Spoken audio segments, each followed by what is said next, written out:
ماوە شەیتانێ دەدا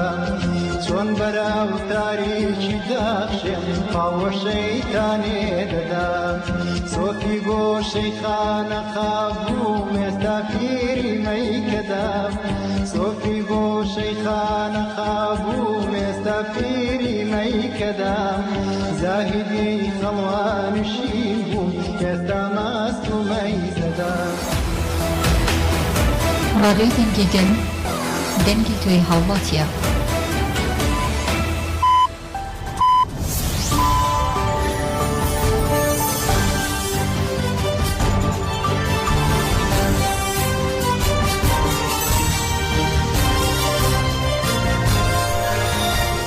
لەرکێوی سەرمانن سڵاوتانە بەم کاتتان باش بارمەتی هاوکاران هەواڵەکانی مرۆ چوارشەمە 24 نیسانی 2024 تان پێشکەشەکەی بیسەرمان بن.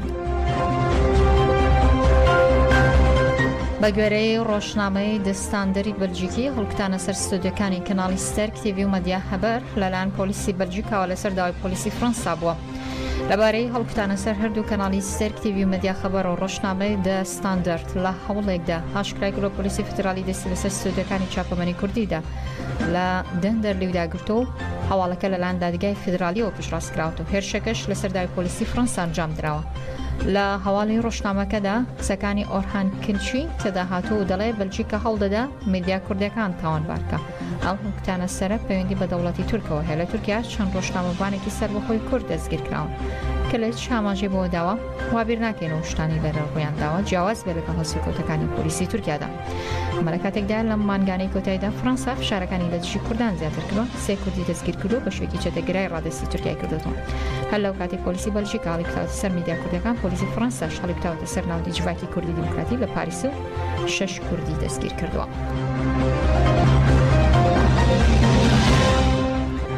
دوای ئەوەی بەڕێبەیانی دوێنێ پۆلیسی بەلژیکا هەڵیکراوەتە سەر باڵەخانی هەردوو کەناڵی سەرک تیڤی و مەدیا خەبەر دەستی بەسەر کۆمەڵای کەرەسەی میدیای داگرتووە. کاروان سالار ڕۆژنامەوان دەڵێ مەجواری یەکەم نییە ئەم هێرشانە دەکرێتە سەر و میدیانە کە دەنگ و ڕەنگی کوردن دەبێت میدیاکاران لە دژی و خۆسوکەوتانە هەڵوێستیان هەبێ. هێرشەی ئەم شەویش حکوومەتی بەلجیکا بۆ سەر ستێرک تیڤی و مەدیا خەبەر هێرشێکە کە هەمیشە چاوەڕوان کراوە وەکوتم بۆ دەستگایانەی کە خاوەنی نەهجێکی نەتەوەین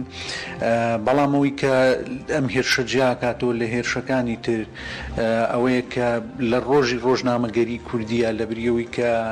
با بڵین وڵاتانی ئەوانەی کە بانگەشەی دیموکراسیەکەن چەپکە گوڵی پیرۆزبایی بۆ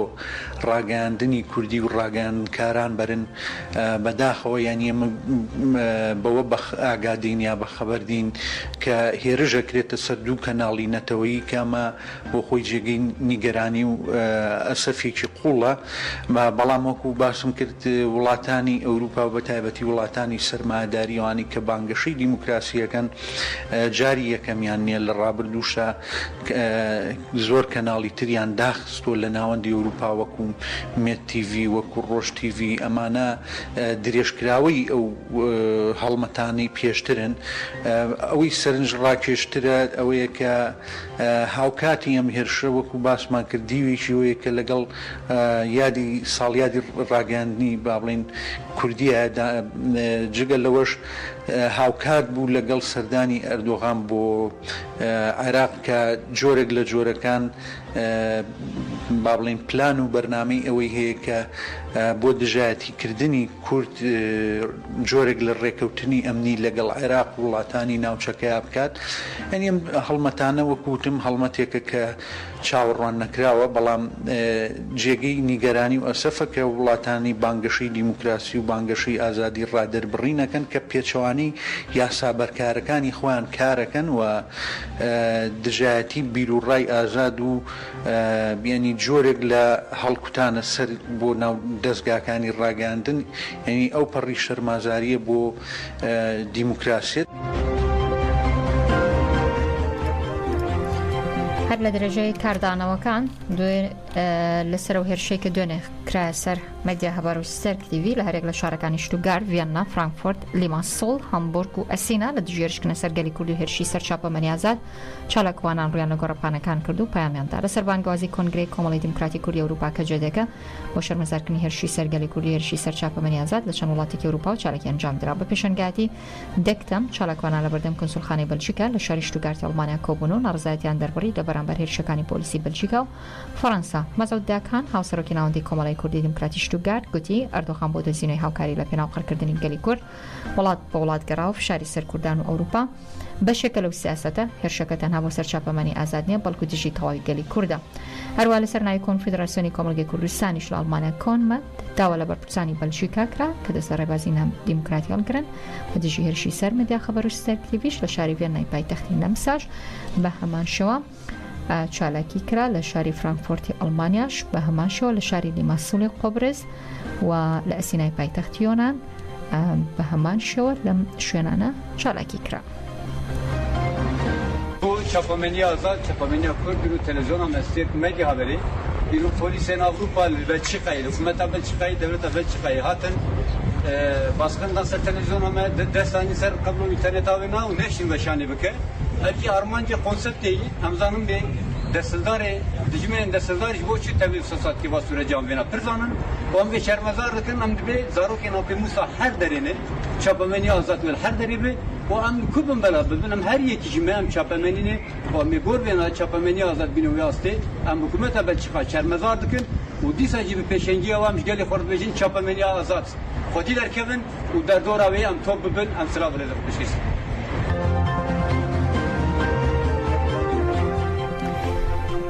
لەگەڵتان بەردەوام دەبین هەمانگرتنی زیندانیانیش بۆ ئازادی ڕێبەرۆ جەلان 150 ڕۆژە بەردەوامە لە درێژی کار و چالاکیەکان بۆ ئازادی جێسی ڕێبەرۆ جەلان مانگرتنی زیندانیانی سیاسی لە تورکیا و باکووری کوردستان لە 150مین ڕۆژدا لە قەراغیدەمدا بەردەوامە.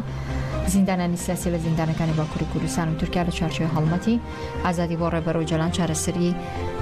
بۆ سیاسی بۆ پرسی کورد مانگرتنیان لە خواردن دەست پێ کرد. چالاکیەکە لە ڕۆژی 150 هەمیندا بەردەوام بۆ مانگرتن لە خواردن لە 27 تشرینی دومی ساڵی ڕابردوو و بە شەکلان باقی ئازادی بۆ ڕێبەرۆ جەلان چارەسەری سیاسی بۆ پرسی کورد دەستی پێکرۆسە لە قۆناغی دۆمدا. ڕۆژی 4 نیسان زیندانانی سیاسی دۆزی پەکەتە و پاژک ڕایانگەاند و چالاکیەکە پێناوتە قۆناغی دۆم و مانگرتن لە خواردن کۆتایی پێهات و بایکۆتی پەیوەندی تەلەفۆنی و ئەنجامدانی دیداریان کرد و تا ئێستاش بەردەوامە.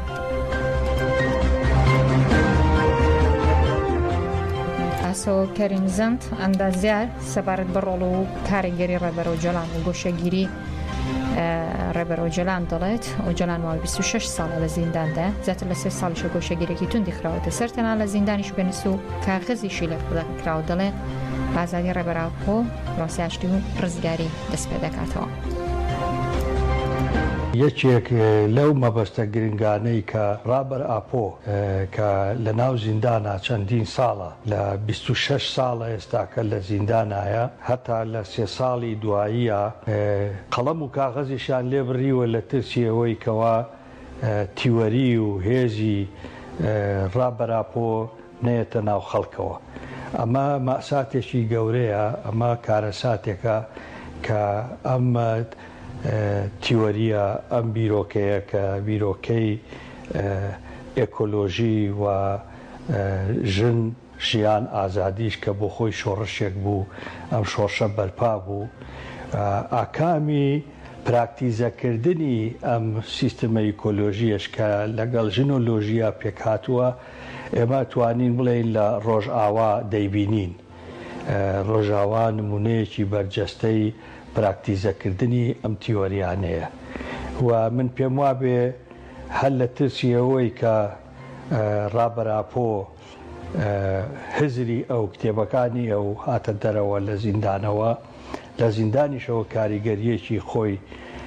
لەسەر بزوتنەوەی و جڤاتی کوردستان بە تایبەتی لە جیهانیشە وەکو حرەکەتێک وەک بزوتنەوەیەکی ئینتەرناسیۆناڵی دەنجیدایەوە. لەگەڵتان بەردەوام دەبێن پلانەکانی دەوڵاتی تورک لە دژی گەلی کورد بە گشتی و هەرێمی کوردستان بە تایبەتی بەردەوامە و زیادیشی کردو چالاکوانانی شارچکێڕانیە دەڵێن پێویستە هەموو لایەنە سیاسیەکان دژی سەمکاری دەوڵاتی تورک و داگیرکاری بوەستنەوە دەشڵێ هەسیار ڕێبەر و جەلان و پەککۆ توانرا پلانەکانی داگیرکەران پوچەڵ بکرێتەوە. پێویستە لە سەر هەموو تاکێکی گەلی کورد لە 7 ساڵیەوە هەتا 7 ساڵی بە گڕوتین تێبکۆشین لە پێنا و پاراستنی شکۆی نەتەوایەتیمان لە پێنا و پاراستنی نیشتیمانی دایکمان پێویستە گەلی کورد لە هەر جێگەیەک تروسکاییەک هەبێ بۆ هەڵسانەوە و بەرخۆدان پێویستە دەست لە ناو دەست بەڕێزان دواتر دەگەڕێنەوە سەر ئەو لێدوانە ئێستا ڕاستەوخۆ سنتەری میترۆ بۆ داکۆکیکردن لە مافی ڕۆژنامەنووسان بەگەشتن ڕۆژنامەنووسی دیکەدا کۆنگرێکی ڕۆژنامەوانیان هەیە بۆ ئیدارەکردنی هێرشەکەی دوانی سەر تەلەڤیزیۆنی ڕاگرتووە ئەمە لە کاتێکدا کە ئەم کەناڵە دەنگی گەلێکی سەملێکراو دەگوازێتەوانێ بەداخەوانێ لە بەتایبەتیش لە وڵاتێکی دیموکراسیدا ئەم ڕووداوە ڕووی داوە کە لە جیهاندا وا خۆیان وێنا دەکەن کە شەڕی دیموکراسیەت دەکەن لە جیهاندا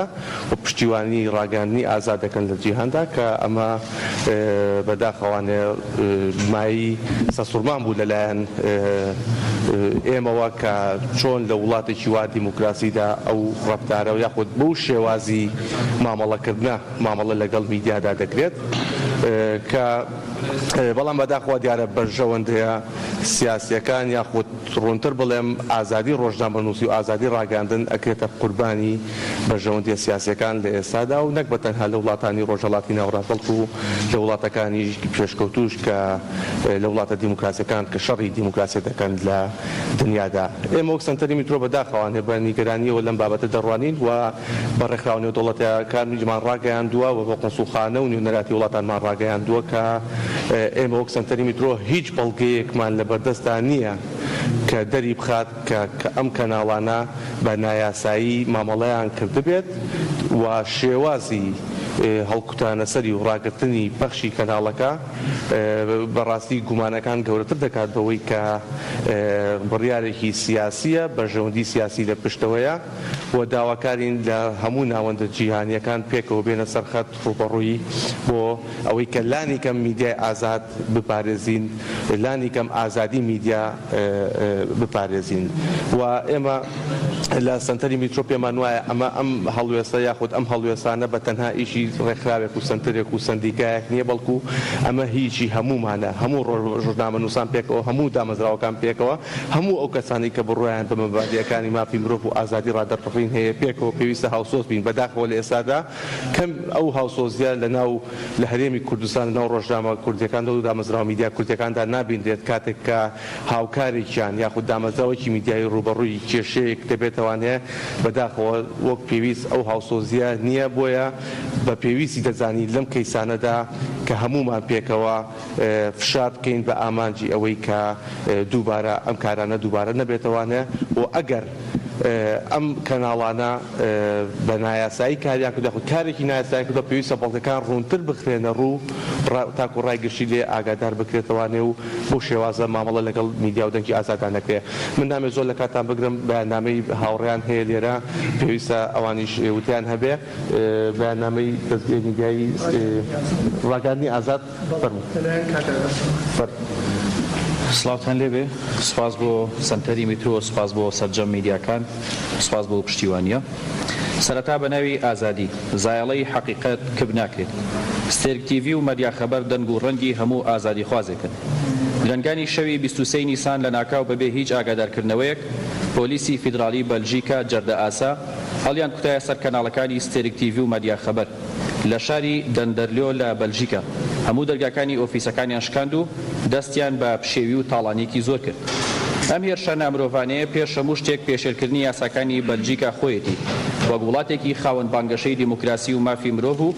ژێرپێخستنی ئازادی ڕۆژنامەگەریە هاوکات نیشاندەری وێنای ڕاستەقینەی ئەوروپا و سیستەمە داپڵۆسێنەرەکەیەتی لە بەرامبەر دۆزی کورد و دەنگی ئازادی خوازان. باڵکێشە هەمان شەو بە هەمان میتۆد و ئامانج لە ئەنقەرەوە ئەستەمبوڵ پۆلیسی دەوڵەتی داگیرکەری تورک هەڵی کوتایە سەر ماڵان و 9 ڕۆژنامەنووسی ڕاگەیاندنی ئازادیان دەستگیر کرد. لەلایەکی ترەوە لە پاریسی خوێناوی پایتەختی فەڕەنسا پۆلیس هەڵی کوتایە سەر ماڵی ئەندامانی ناوەندی کۆمەڵگەی کوردی دیموکراتی و 6 کوردی ئازادی خوازیان دەستگیر کرد. هەموو ئەم هێرش و پیلان و پەلامارانەش هاوکاتی سەردانەکەی سەرۆکۆماری دەوڵەتی داگیرکەری تورک بوو بۆ عێراق و هەرێمی کوردستان کە هێشتا فڕۆکە تایبەتەکەی ئاسمانی هەولێری جێنێشت بوو. فڕۆکە جەنگەکان دەستیان بە بردومانی چیا ئازادەکانی کوردستان و ناوچە مەدەنیشینەکانی ڕۆژاوای کوردستان کرد. ئێمە هاووەختی و یەکانگیربوونی ئەم هێرشانە بەڕێکەوت نابینین، بەڵکو بە پیلانێکی نەخشە بۆ کێشاو دەزانین بۆ کبکردنی دەنگی ئازادی خوازانەی کورد و لەباربردنی دۆزەکەی. هەریەک لەو دەوڵەتانە بە پەلوپۆی جەستەیەک دەبینین کە ناوی فاشیزمە، بەڵام لەژێر پەچە و دروشم و ناوی جیاوازدا. ئێمە وەک ڕۆژنامەنووسان و میدیاکارانی هێڵی ئازادی ئەو هێرشە هەمەلایەنی دوژمن و سیستەمی دەوڵەتگەرایی و دژە ئازادی بەرنەفرەت دەدەین و ئیدانە و سەرکۆنەی دەکەین. هاوکات سوورتر و شیلگیرانەتر درێژە بەم کاروانی ڕاگەیاندنی ئازاد دەدەین. ستێرک تیڤی و مەدیا خەبەر دوو بڵندگۆی ئازادی و حەقیقەتن، چرای کوردانن لە شەوەزەنگی ستەم و نادادی و داگیرکاریدا، خاوەنی یەک دۆز و یەک ئامانجین و لە بەرامبەر هیچ زەبر و زەنگ و فشارێک پاشەکشێ ناکەین و خاڵی کۆتایی دادنین. بەیاننامەی ڕاگەیاندنی ئازاد. دووبارە سوپاستان دەکەین.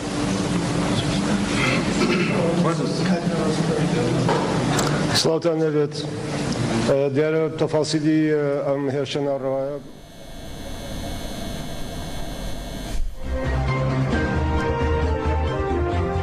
سوێنی ڕۆژنامە نووسان و نووسەرانی ئازاد دەقێکمان هەیە بۆ سەرکۆنەکردنی ئەم هێرشەی پۆلیسی بەلجیکا ئەی خوێنینەوە بۆ بەڕێست. سەرکۆنەی هێرشەکەی ستێرک تیڤی و کەناڵی میدیا خەبەر دەکەین. بەداخەوە ئەمڕۆ گوێبیستی هەواڵی هێرشێکی ناڕەوای پۆلیسی فیدراڵی وڵاتی بەلجیکا بووین بۆ سەر ئۆفیسی سەرەکی هەردوو کەناڵی کوردی ستێرک تیڤی و میدیا خەبەر. بە پێی ڕاگەیاندراوی هەردوو کەناڵەکە پۆلیسی بەلجیکا بە شێوەیەکی ناڕەوا و دوور لە هەر بنەمایەکی یاسایی و بێئاگاداری پێشوەختە کە هۆکارەکەی تێدا ڕوون بکەنەوە هێرشیان کردوتە سەر کەناڵەکان و ئامێرەکانیان تێکشکاندون و بەشێکی زۆر لە ئەرشیف و هاردەکانیان بردوون. وێڕای ئەوەش هێرشیان کردوتە سەر کارمەندانی کەناڵەکان و ئازاری جەستەیی و دەرونیان داون بێ ئەوەی هیچ هۆکارێک بۆ کارەکەیان ئاشکرا بکەن. ئێمە لە نوێنەرایەتی ئەوروپای فدراسیۆنی ڕۆژنامەنووسان و نووسەرانی سربەخۆ بە توندی سەرکۆنەی ئەم تاوانە دەکەین و پێمان وایە پلانێکی پێشوەختە بە پلانێکی پێشوەختە کارەکە ئەنجامدرا و حکوومەتی بەلجیکا داڕێژەری پلانەکەی و بە هاوبەشی کەس و لایەنی تر. تاوانەکە لە ساڵیادی ڕۆژنامەگەری کوردیدا ئەنجام دراوە، ئەوەش هێندەی تر بەکەرانی تاوانەکە دەخاتە بەردەم لێپرسراوێتی ئەخلاقی و پێویستە دەوڵەتی بەلجیکا لەسەر ئاستی باڵا داوای لێبوردن لە هەردوو کەناڵەکە و کارمەندە بریندارەکانی بکات و هەرچی زۆر دەست بکرێتەوە پەخشی کەناڵەکان و کەشێکی ئەرێنی دروست بکرێتەوە کە بەرپرسیاری کەناڵەکان هەست بە ژینگەیەکی لەبار بکەن بۆ کارکردن. فیدراسیۆنی ڕۆژنامەنووسان و نووسەرانی سەربەخۆ ڕۆنووس نوێنەرایەتی ئەوروپا. زۆر سپاس. دەستان خۆش بێ. سوپاس. بەڵێ بەڕێزان هەوەی کە گوێبیستمون کۆنفراسی ڕۆژنامەوانی سنتەری میترۆ باوبەشی هاوڕێ و هاوکارانم لە ستێرک تیڤی لە ستودیۆی سلێمانی بوو بۆ ئیدانەکردنی ئەو هێرشەی کە دوێنێ کرایە سەر هەردوو دەستگای میدیایی ستێرک تیڤی و مەدیا هەبەر لەلایەن پۆلیسی دەوڵەتی بەلجیکاوە کە بەرەبەیانی دوێنێ کات ژمێر 1.30 خولەک هێرش کرابووە سەری و بە گوێرەی ڕۆژنامەی ستاندەر دەستا دەروەکو ئەوەی کە هەر لە سەرەتاوە ئاماژەمان پێدا بوو کە ئەو هێرشکردنە سەر دەستگاکانی میدیایی ستێرک و مەدیا هەبەر لەسەر داوای پۆلیسی فەڕەنسا بووە و سنتەری میترۆ هاوڕێ هاوکارانیشمان لە ستودیۆی سلێمانی ستێرک تیڤیەوە سەرجەم و هێرشانیان شەرمەزار کرد و باسییان لەو کرد کە پێویستە دەوڵەتی بەلجیکا داوای لێبوردنکە لە میدیای ئازاد و باسییان لەوە کرد کە ئەو هێرشە تەنیا لەسەر داوای پۆلیسی فەڕەنسا نەکراوە بەڵکو باوبەشی لەسەر داوای دەوڵەتی تورکیا کراوە.